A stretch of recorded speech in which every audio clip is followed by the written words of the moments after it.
Hi bread friends, it's me Ellen, your crazy baker chick. I'm sort of doing a pre-video for this video, so I'm just filming this myself, and you know when I do it myself it's not quite as good, but my videographer isn't here and I just want to do this little part of my next video. So I'm going to make honey wheat berry bread.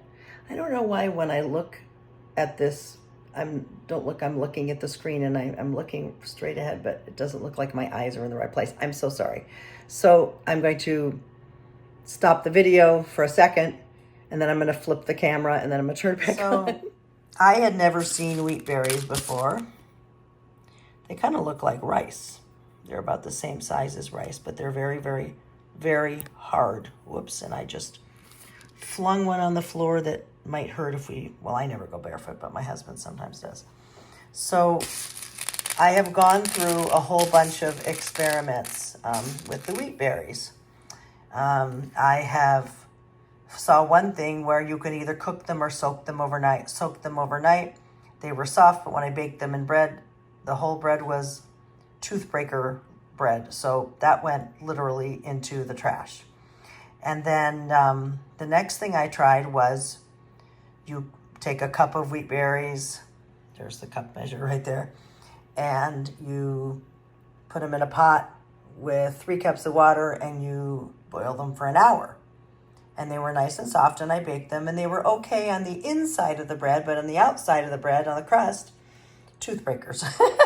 So, and then the third time, I ground them off in this little sort of mini coffee grinder that I've never used for coffee.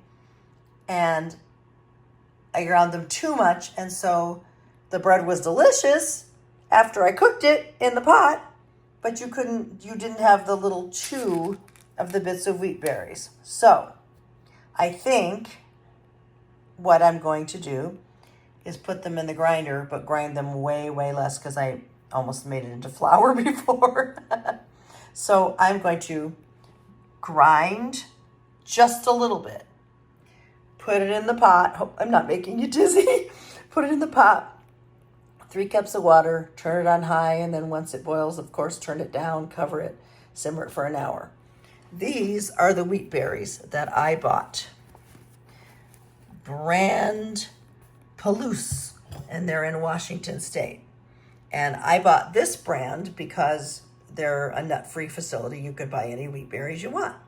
So again, I'm going to grind them just a little, and I'll show you that in a second. And then once I've ground this cup, I'm going to put 3 cups of water in here. I'm going to turn on, bring it to a boil, and turn it down to simmer, cover it for 1 hour. This is not an exact science using this grinder, but you can see that there are some whole, but mostly they're broken up and a bit crumbly. So that is what I'm going to do with the rest of the cup. And by the way, the cooked wheat berries are delicious. I mean, you could eat them like you would eat rice. They're really yummy. They're very, very grainy and yummy tasting. So that's what I'm going to do. I'm doing about 7 pulses. The bread on the inside, you guys, was so good. The little wheat berry bits had a slight chew, but it was so delicious. So I'm hoping that this will work for you as it's worked for me. Well, I just realized that I should have only made half a cup, but I got in the habit of doing the whole cup. So I'm going to kind of show you what goes on here. This is just one of those little coffee grinders, but I don't use this for coffee. I bought it for grinding poppy seeds to make poppy seed filling, which I think is hilarious because poppy seeds are so small, but you still have to grind them. I still don't understand. So let's put the camera on here. Hopefully I can do this. 1, 2, 3, 4. Okay. Is it getting too hot? 5, 6, 7. So I can't do this one. Maybe I can. Come out. Nope, I gotta put the phone down. So here's the result. I don't have time to cook them right this minute, but I will a little bit later today. I've got bread dough flying around. Big surprise. I just want to say that I don't usually like to create recipes that involve prep work, much prep work other than, getting your ingredients out and measuring them. But my parents used to buy honey wheat berry bread, and I used to intentionally search the bread for those little nuggets of wheat berries, and then do that with my front teeth. So anyway, I just wanted to do this. I mean, it's not that hard, but you do have to grind the wheat berries a bit, boil them, before you can, and you may want to do that on another day. I'm not going to make this video till tomorrow or even later than that. So it's a prep ahead type of a thing. So anyway, and we're not going to use all it makes. They really expand. I don't know why I did the whole cup. I just keep doing that, and kind of silly, but sometimes I don't think things through. Don't worry about this. It is an early skin cancer that we caught. I'm having a Mohs procedure later this month, and it'll be no big deal. I'll just kind of have a ugly scar for a bit, but I got to get rid of it. So, and I have no makeup on today, and I don't care.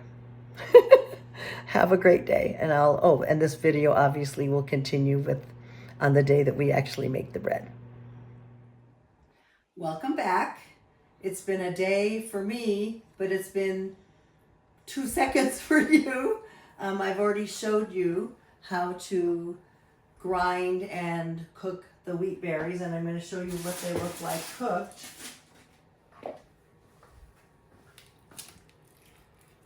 And there's nothing but wheat berry and water, okay? And it's absolutely luscious just to eat like this. I would eat this right out of the bowl. It's so yummy. So we're not going to use those right this second. Today, as I told you earlier, I am making honey wheat berry bread. I am using my mostly whole wheat recipe that is actually original recipe was from my friend Sheila Kendall, and she's given me permission. Today I'm going to do something a little bit different. First of all, I'm going to make this video more for beginners. I'm going to show how I weigh all of the ingredients and put them in here and here. Now, why do I have 2 bread pans here? You might ask. Did I hear you ask? In this first one, I'm going to do dough course. And when the dough course is ready, and the dough course preheats the ingredients, kneads, rises, knocks down, rises again. And then at about 90 minutes, it's done.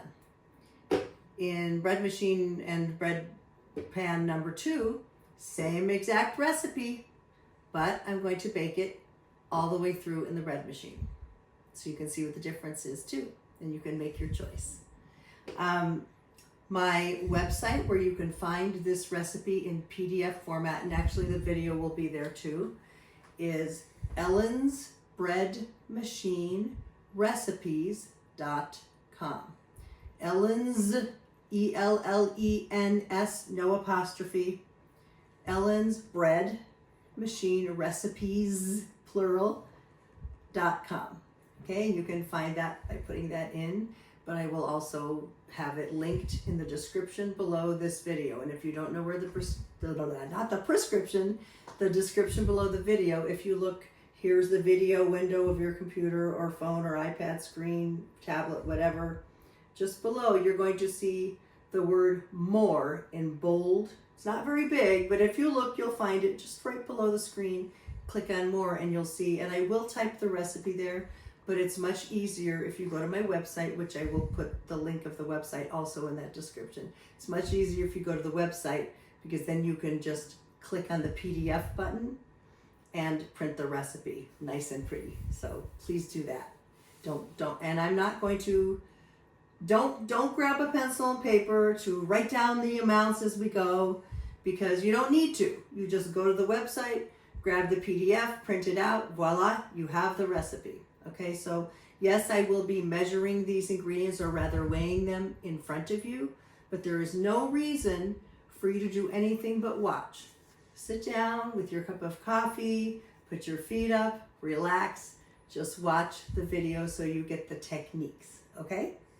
In my bread machines, liquids go first. Yours may vary, so if you see me putting in liquids first, but your bread machine says to do something different, you must do it the way your bread machine has you do it, okay? Don't follow my amounts in the recipe for the ingredients, but don't follow the liquids first if that's not how your machine works, okay? You might have a yeast dispenser. You might have an add dispenser for fruits and nuts or whatever, so make sure you do it according to your machine. And if your machine doesn't have a rest or preheat for about 25 minutes or so at the beginning, then you definitely need to warm your liquids, let the butter soften, things like that. Okay, I don't need to do that. My Zojirushis take care of that for me, so I don't need to worry about it. So what I'm going to do is an assembly line of weighing and putting ingredients in. And I hope that I don't screw up because I'm talking to you at the same time. If you are more experienced with your bread machine and you don't need to see what goes on with the scale, you already know how to weigh in grams and do that, just fast forward till you see me doing something else, okay? You don't need to watch this part, but I wanted this to be a video for beginners to make a really good wheat bread, okay? All right, so our first ingredient, I have 345 grams of either water or milk. And I'm going to turn on my scale, and I want to show you, just in case you are a beginner, that when I turn on my scale, it says 0 grams, but I have to weigh my milk in something. So look, this weighs 160 grams. So if I added the milk to this, it wouldn't be the right amount. So once you put your whatever you're weighing in on your scale, then you have to hit the tare button, and tare means go to 0. Okay, if I take this off, look, it's a negative number. Put this back on, it's still 0. So I need 345 grams because we always have half and half in the house, and half and half is half milk, half cream, by the way. My husband uses it in his coffee, and we just buy extra, and that's what I use for baking. If you're in another part of the country or in another part of the world where half and half may not be something you use, you can just use whole fat milk, or you can use half whole fat milk and half heavy cream, whatever you like to do, or even you can use a lower fat milk, but I don't think it's as good. So I need 345 grams.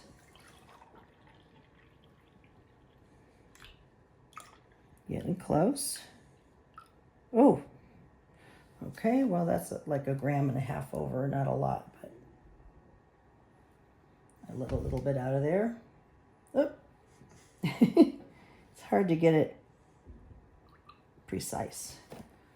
Or, oh, look at that, 345 on the nose. That doesn't happen too often. Okay, so I'm gonna pour that in bread pan number 1.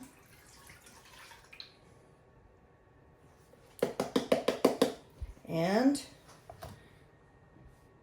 sometimes there's a little residual, so it didn't go all the way back to 0 because there's a little tiny bit that I can't get out.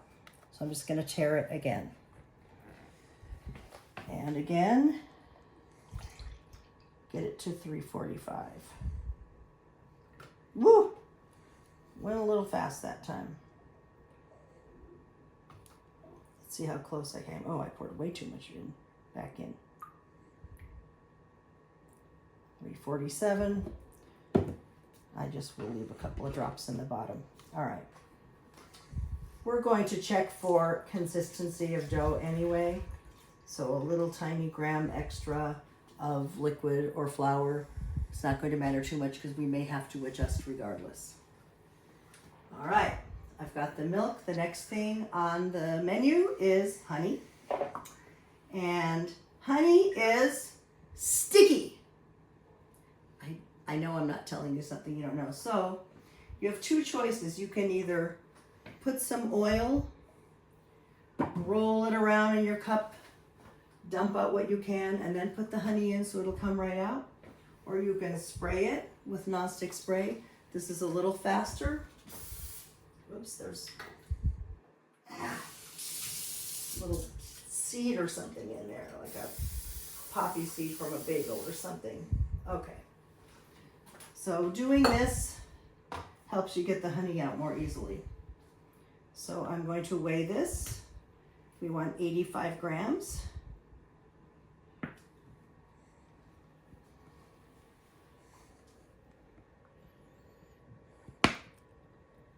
$85 grams is more sugar than you will put in most breads. However, this is a honey wheat berry bread and kind of want to be able to taste the honey. Okay, really, there we go. Okay, and a couple grams over 85. Well, it's probably not all going to come out anyway, but it does pour out somewhat easier. Have a little residual left, but this helps. Then I have a little spatula here. All right, and that's it for number 1. We're going to do it again for number 2. And I brought out a new, tear it again, new container of honey. Oh, we don't need to deal with that. I'm just going to start the new one. You know how long that can take if there's almost none left.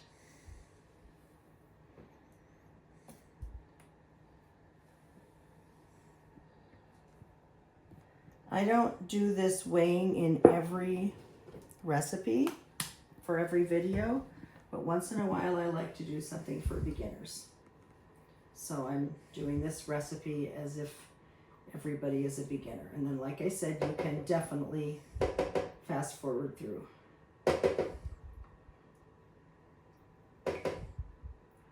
And that is it for honey. And now my fingers are sticky. All right, so that is it for liquids. So I'm going to put the rest of my liquid measures away, and I'm going to put the half and half in the fridge. I don't really like it sitting out for too long. And now it's time for flour. There's, in this recipe, a little bit of bread flour and a lot of whole wheat flour. So I'm going to do the bread flour. 132 grams. It's about a cup.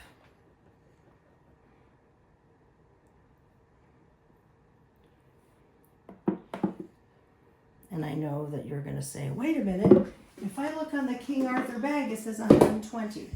Well, I have fluffed my flour and weighed it over and over again into a 1 cup measure, and I've never gotten anywhere close to 120. And I asked the professional bakers at King Arthur, and they said the same thing, and it's really closer to 130. I get an average of between 130 and 135 per cup of specifically King Arthur bread flour. A couple grams too many. There we go. Oh, that's too much. Let me just take a hair out. Close enough. All right. And I'm going to put that in.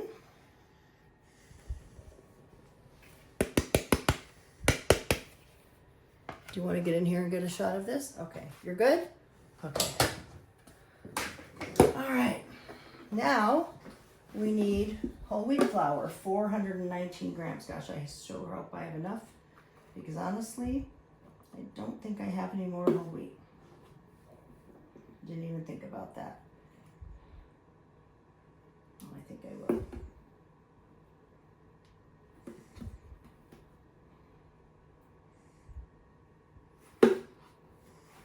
Or maybe not. We'll find out. But I have an alternate, so that's okay.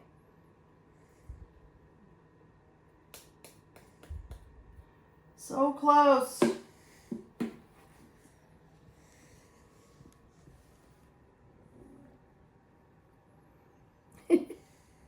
Oh, overshot.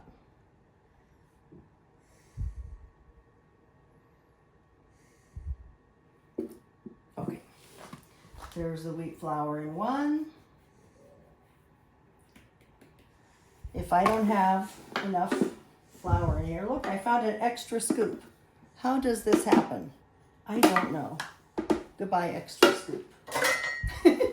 If I don't have enough of this, I'll turn off the camera and I will grab some of my whole wheat pastry flour and that'll work also. So we're looking for 419. Let me just pour a little faster since it's almost empty. I think we're gonna make it. Oh, yep, we definitely have enough. And I just went over.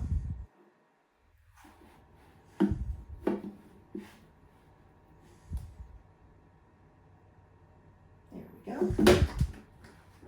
And 419 of wheat flour.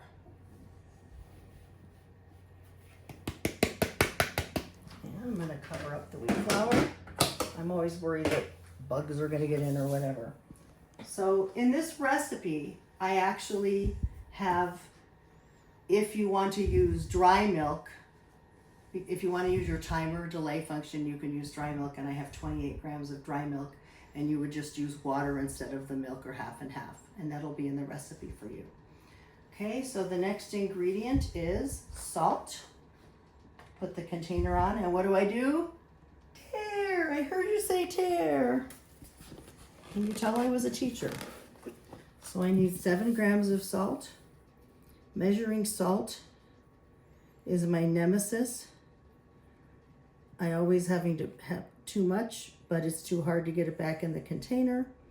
So I end up putting it in the sink. Oh, 6.9. Come on. Oh, there we go. Okay, so we have the salt. And I always put the salt in on the left, so then I can see if it's there or not. So there's number 1. If we were adding sugar, we used all honey, but if we were adding sugar, it would go on the right. Tare. I tare it every time just to make sure. Sometimes ingredients actually fall into this little bowl. Let's see, I went over.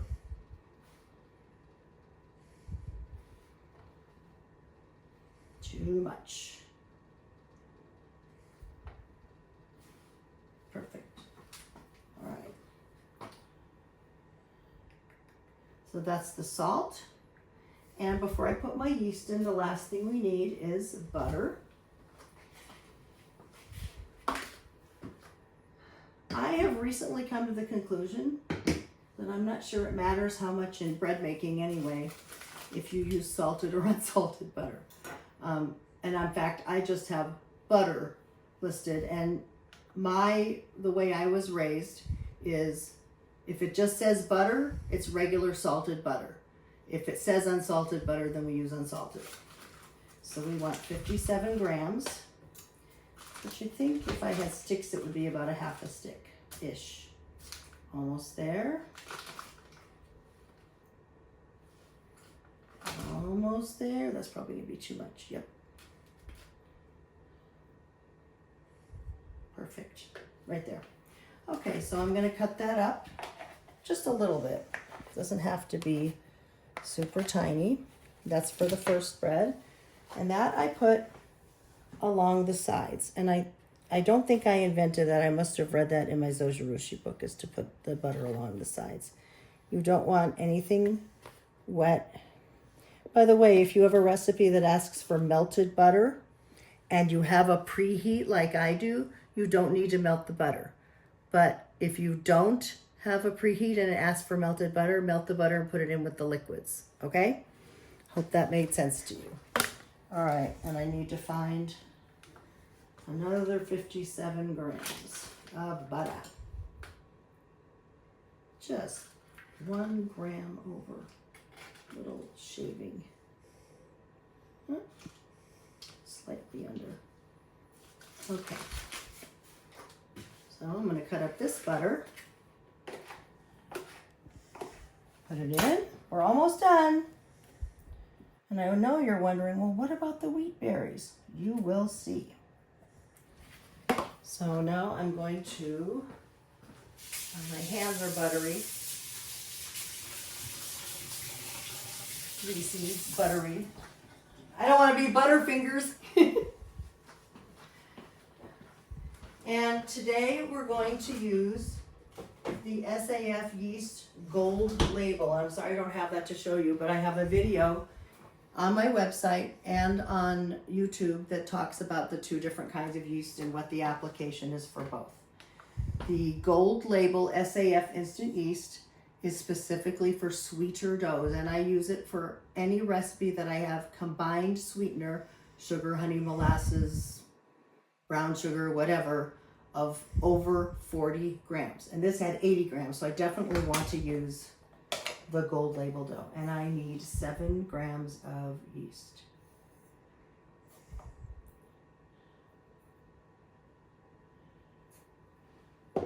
And what I do is I make a little well, little hole for the yeast. The only thing the yeast should touch when it goes into the bread machine is flour. It shouldn't touch the butter. It shouldn't touch the salt, or if you have sugar over here, nothing but the flour. You don't want it to activate before the ingredients are ready to be kneaded. So there's one. Here again, just to have good habit. 7 grams.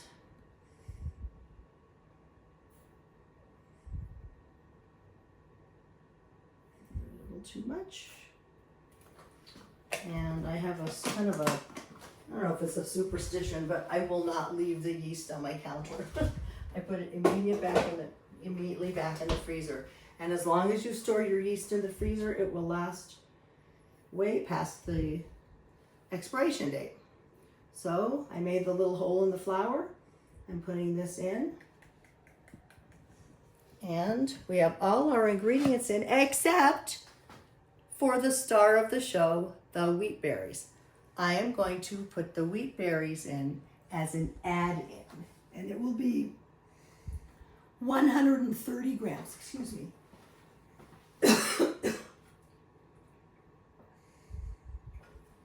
It'll be 130 grams of wheat berries. And so that will go in at the add beep. So we're gonna turn off the camera, but I'm gonna put dough number 1 is going to be dough course. For dough course, it's a 28-minute or 23-minute rest, plus I check it at 5 minutes of kneading. So I set my timer for 28 minutes, 23 rest, 5 kneading, because at the 5 minutes into kneading is when I check for consistency, see if I needed to add either a little liquid or a little flour. When I set it for wheat, I'm not actually sure how long the rest period is, so I'm going to set a timer for about 30 minutes and then see what happens if it takes a little longer, but I'll just kind of stay and hang out in the kitchen, make sure I don't miss it. Okay, so we're going to turn off the camera, but I'm going to set the first bread machine for dough, the second one for wheat, which on my machine is, I think, number 2. Yes, number 2, but different on your machine. Okay, so we'll see you. I'll update you on the kneading and the consistency and if we need to add liquid and all that good stuff. I totally forgot something. I'm going to be adding 10 grams of Vital Wheat Gluten. Sometimes it's called gluten flour, but it is Vital Wheat Gluten. This happens to be the brand I use because it is nut-free and I'm allergic to nuts, but you can use anything you want. When I got this recipe from Sheila, she didn't add the gluten, and I have actually not added it to this recipe previously, but I think it will make it softer and fluffier. So I will add the gluten, and what I'm just going to do, nothing has happened. I only just pressed the start buttons, like 2 minutes ago. So I am going to just put it away from the yeast, just on the flour right there. Okay, I'm gonna do that in both machines. So here are the wheat berries, and I'm gonna try and it's very gooey, kind of slimy in fact. And I'm just, I'm just going to break it up a bit.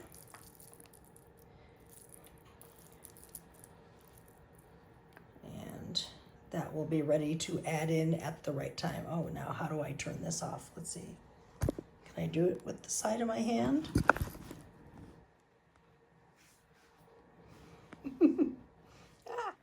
I have kept track, and the add ingredients on dough course is at about 37 minutes. What I did is I checked my dough at 28 minutes, and as soon as I turned off that 28-minute timer, I turned on a stopwatch, and it went 9 more minutes. So on dough course, the add is about 37 minutes after you press start. I don't know what it'll be for wheat. We'll find out. All right, we are at the 5-minute mark of bread machine number 1. And this is the dough cycle 1. And it's been 28 minutes, so let's see here. Well, it might be just a teeny tiny bit dry. So I'm going to go and get just a splash of water, and we'll see if that does it. It's really surprising how little you sometimes have to add. So I'm not measuring this, but maybe a tablespoonful. And I don't know if that's going to be enough, but I think it will, using my best judgment.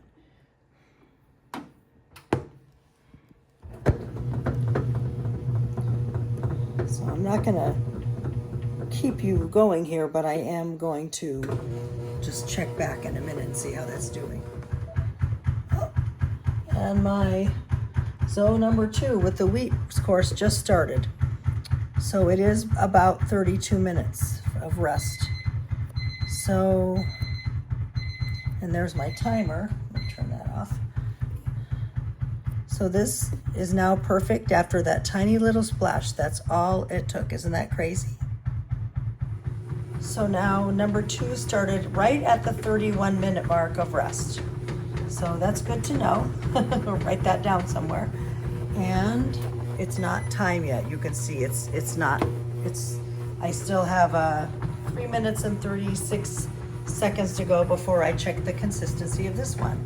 This may or may not need more liquid. Probably will, just a little bit, because I measured exactly the same. You can see that I have staged the wheat berries, 1 for each. So I'm not sure exactly how many more minutes it is until that 37-minute ad beep, but I'm just going to kind of stay and hang out in the kitchen till I hear it. So that's my 5-minute timer of kneading for Zoe number 2 with the one I'm going to bake in the machine. Interestingly, this one, it doesn't need liquid. That's so crazy. The exact same ingredients. Okay, well, there you go. I don't need to add liquid to this. So it's time to add the wheat berries. I'm not going to keep the camera on because I can't do 2 things like that. So I've put the wheat berries in, and now the dough is going to have the wheat berries kneaded into it. This is the one that I'm baking in the machine. See all the wheat berries in there? Yummy! And the other machine is rising. So I'm just showing you that the breads are rising. I know this one looks smooth and this one looks kind of yucky, but it's because I was playing with the dough trying to get the wheat berries more incorporated, and I don't really think I needed to do that. You know, I kind of like, if it's not fixed, don't break it. Broke it. It's not going to hurt anything because I'm going to, this one is dough and I'm going to, roll it out, not roll it out, but pat it out on my counter, and it'll be fine when I bake it, but it's not as pretty now as this one. So this one is going to be done at 1:46 p.m. and it's 1:20 p.m. So got a little while, but not too long. This one will be fully baked at 3:15, so that'll be taking a while. So the next time I get on camera, I will be showing you me rolling it out and putting it in the loaf pan. We're back. bread machine number 1 that we ran on the dough course is done. If you have a Zojirushi Virtuoso Plus or a Home Bakery Supreme, and I'm not sure about the Maestro or anything, when it completes, which says complete right there, it's probably a little hard to see, but when it says complete, it's ready to go. You hit cancel and then unplug it. You never need to leave this machine plugged in. There's no reason to. Why would you want to leave something plugged in that you don't need to have plugged in? So I'm going to grab that. I'm going to go back over to the island. Clunk. And as I always do, if you've seen me do this before, put a little dish soap, and I just put this in, put some warm water in, just to the top of the spindles, but I've already taken the paddles off. You don't want that dough to become cement around your spindles and holding your paddles in. So as soon as you get the dough out, you need to get those paddles out. So I need to prepare my dough pan. Well, it is a dough pan, my bread pan. This is a Williams-Sonoma Gold Touch. A lot of people ask me. This is not an endorsement. Williams-Sonoma doesn't know me, doesn't pay me, doesn't know I'm recommending the bread pans. But these are my favorite kind. I also like the USA, but I like these better. I think it's because they're pretty. Anyway, no, they do a good job. I'm just kidding around. So what I do, and this is just an insurance policy. Yes, it's a non-stick, is I use this canola oil spray. Spray it really, really well. And the Williams-Sonoma people have said with the Gold Touch line of theirs, you cannot use the brand of nonstick spray called Pam. There's something in it that destroys the finish. I don't know what it is, but there was a big warning from the lady I ordered it from saying, don't use Pam. Canola oil spray is fine, regular oil, butter, but don't use Pam. So this is what I do. Now, I didn't used to use the Parchment, but I use it now. It's invaluable to me because, as you'll see when this bread is baked, all I have to do is take the Parchment, I put it in like that. I'll move this over here. I just take the Parchment, and then when the bread is baked, I can just lift it out by the Parchment, and I'll show you that later. In the meantime, oh, this is sticky. Should have had a little flour. I think the wheat berries made it a little sticky. Hang on a minute. We're going to turn the camera off. I'm going to get some flour. So all I did was put some flour on the countertop, put some on my hands, and roll the dough ball kind of in it. All right. So in early days, if you've watched my earlier videos, I might not have done this. I didn't do this, but I started doing this because sometimes I get holes in my bread, and that's kind of where air bubbles have formed. I'm still learning. I'm no expert. So anyway, I'm just going to kind of pat it out, and I'm going to bend that in like that. I'm going to bend that in like that. And I'm going to bend that in, bend that in. We have a nice little roll, and I'm just kind of making it go back together. Do a little pinchy pinchy.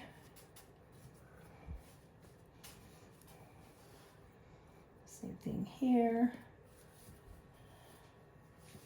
Make sure I've pinched wherever there is need for it to be put together.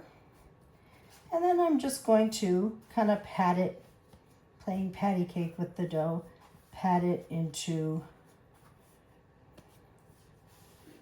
a loaf that will fit in this loaf pan. I like to try and have it kind of level. All right. It's homemade bread. It's not coming out of a machine.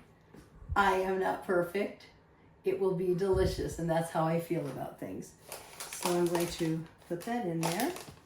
Looks perfect. I'm going to give a little flour rinse off of my hands really fast. Then we're going to go over to the oven. So my videographer is going to meet me at the oven. Ready, go. So first I want to make sure that my oven rack is one slot below middle, which it is. Your oven may have a proof button on here, and if you have proof, lucky you, just hit the proof button and set the timer for 40 minutes, okay? My oven does not have proof. It's not old, but it's not new either. It's what, 2003, 2004, something like that. And it's okay, it really doesn't matter to me. So what I have found works perfectly every time is I turn on my oven to the lowest temperature it will let me, which is 170. Press start, set a timer for 1 minute. You can fast forward if you've seen this 300 million times. Just 1 minute. So what we're going to do, when the 1 minute timer goes off, I'm not only going to turn off the timer, I'm going to turn off the oven. This is 1 minute of electricity. That's it. 1 minute of electricity. If you leave the oven on, it's going to get to 170. It's going to kill the yeast and your bread will not turn out right. You do not want to keep the oven on at 170. It's only for 1 minute. 1 minute only. So we are 20 seconds away from that 1 minute, and I'm filling time. Stretch, stretch. Again, if you've seen this before, you know the drill. Just fast forward. I know many of you have. So 8, 7, 6, 5, 4, 3, 2, 1. Beep. Cancel and turn off. The oven is no longer on.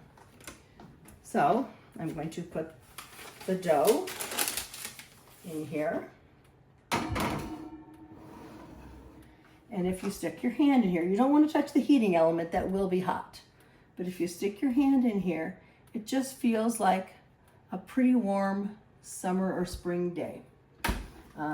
Imagine if you are in your cool air-conditioned home and you walk out and, oh, it feels hot. It's about 84, 85 degrees. That's what that temperature feels like in the oven. I'm going to set this timer for 40 minutes and let it rise. And then I'll show you what happens next. And in the meantime, we're going to walk over to zone number 2 and see what's happening. It says rise. So you can see that it's rising. Now you're going to look at that and say, oh, it's not level. And you're right, it's not. Sometimes the dough doesn't land in a way that makes it level. I know I had a good dough consistency. It wasn't too wet. It wasn't too dry. It is literally just the last way the dough landed before it started to rise. If this bothers you, there are people who take the bread out at the beginning of the final rise, which is probably now. I don't pay attention to that because I don't bake in the machine very often, but you can find that somewhere from somebody online. They take it out just at the beginning of final rise. They reshape the bread and they take out the paddles, so the holes in the bottom of your bread are just, they'll still be holes from the spindles, but they'll be less. I don't bother to do that. So if my bread is a little sloped, oh well. When you slice the bread after it's cooled, you barely notice the holes from the paddles, and you really don't notice that it's a little bit sloped either. So it doesn't bother me. Like I said, if it bothers you, ask somebody when to reshape your dough and take out the paddles. I do not do that, and I do not ever plan on doing that. My machine directions do not have directions. My instruction manual does not have directions to do that.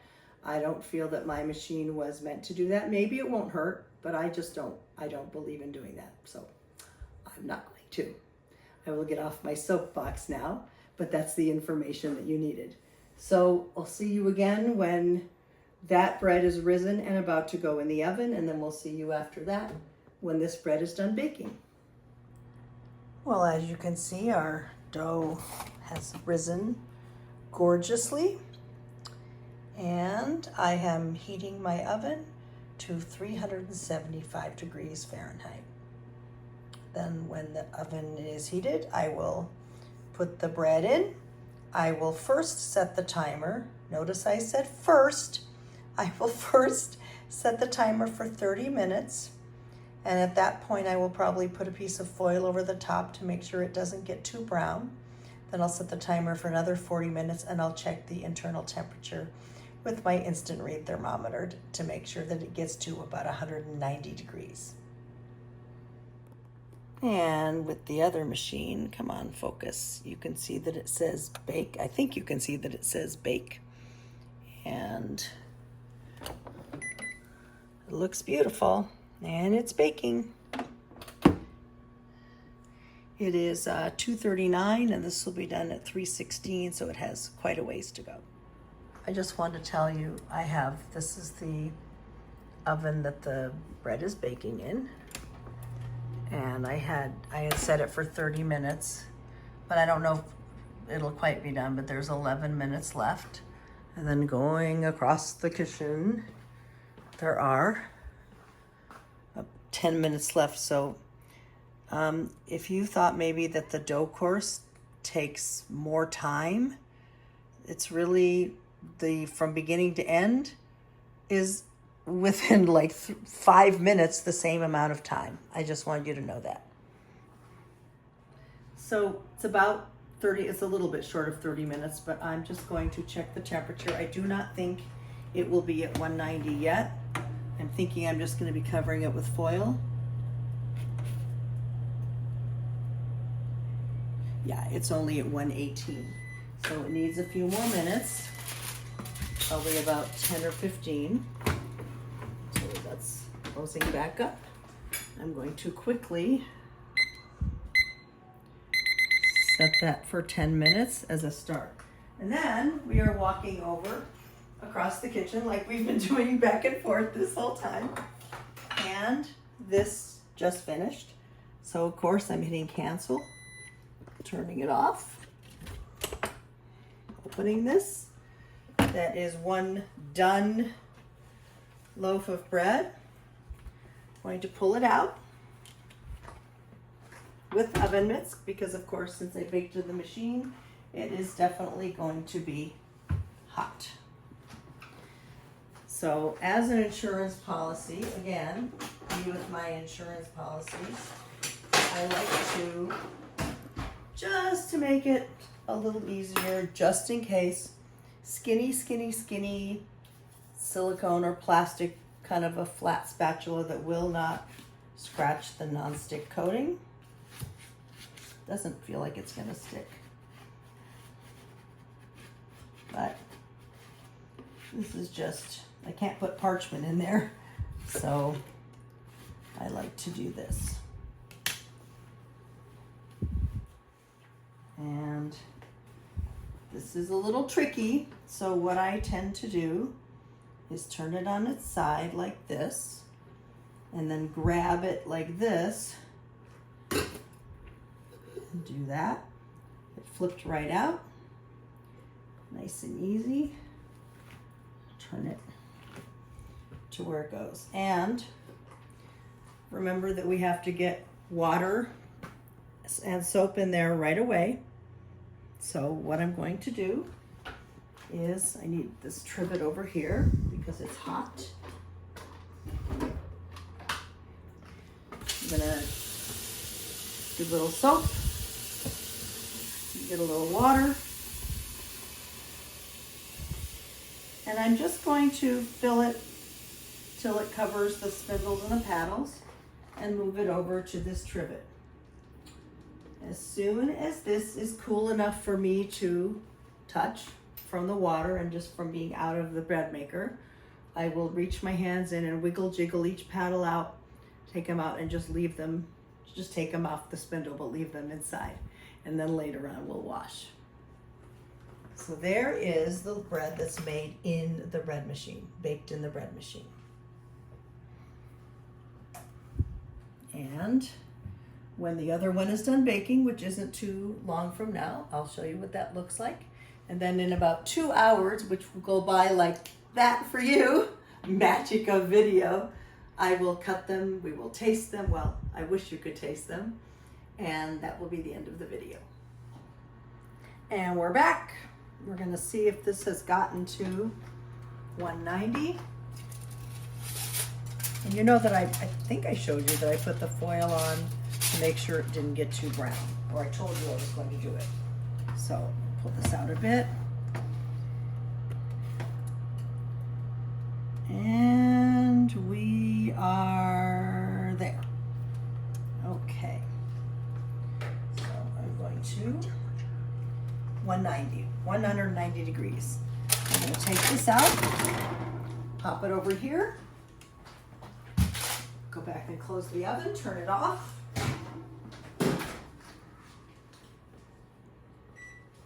And this is why I like to use the Parchment.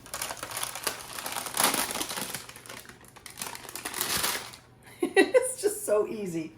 I'm gonna grab this bread pan, stick it in the sink, get a little dish soap, a little water, and then just slide it up. So now we can look at these two breads side by side like this.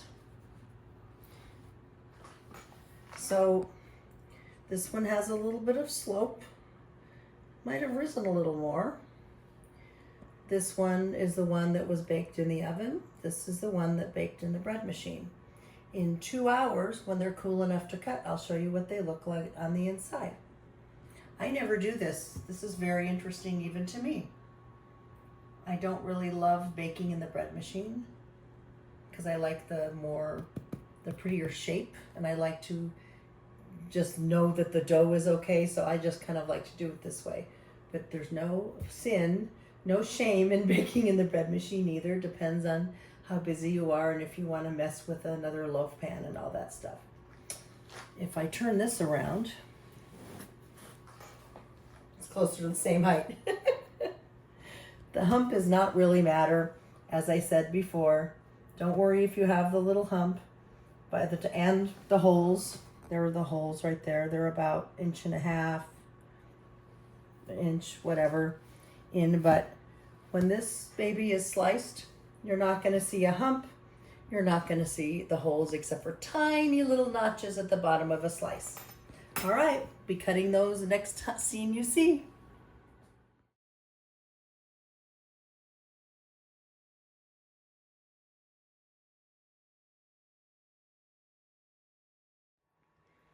And the moment we've all been waiting for, the climax, the most important part, and the most delicious one. We get to cut the bread and taste it. So first, and it's just still a little bit warm, I would not slice the whole thing yet. Really needs another hour. I can feel it still warm, but it's okay to slice the end. The end is cool, so I'm gonna cut a teeny bit of end off. Then I'm going to cut a slice.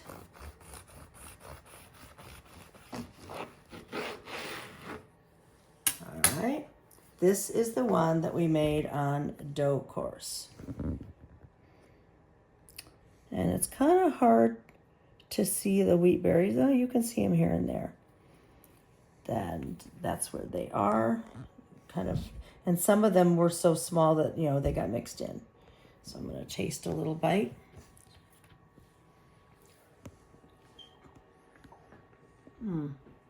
It's a really good wheat bread. You can taste the honey. And there's a little bit of chew when you have the little bits of wheat berry, and that's exactly what I wanted. So I'm going to put this back up here. Again, that was the one we did on dough. This is the one that we baked in the machine.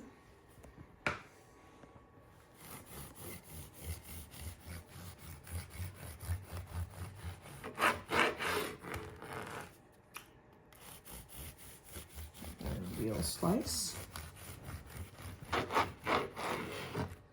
and there you go, little bits wheat berry that you can see here and there. And I should have not tasted that, but I would say the crumb is pretty close to the same. Let's compare the two ends. Yeah, pretty much the same. So the end result is, no matter if you bake it in the oven or in the bread machine, your choice, it's still going to be a wonderful, slightly sweet. It's not sweet. It's not a dessert bread at all, but you can taste the honey just a little bit, but it is definitely a healthy tasting whole wheat bread, mostly whole wheat, just that little bit of bread flour with the tiny little bits and pieces of the wheat berries, and it is delicious. I hope you enjoy it too. Don't forget my website where you can get the PDF printable version of the recipes and all my recipes, ellensbreadmachinerecipes.com. Ellen's, like without an apostrophe, but ELLENS, bread machine recipes, plural, RECIPES.com. I hope you enjoy it. When you go to my website, just you can either search by category, or you can search by, like, put in the first 3 or 4 letters of a word. So if you put in wheat, you're going to find this recipe. And on the left of the screen, the video will kind of slide in all fancy looking, and it'll be this video. And then just under the recipe, there will be a button to get the recipe, and you can download it to your computer. You can print it. You can just look at it, whatever you like. Enjoy.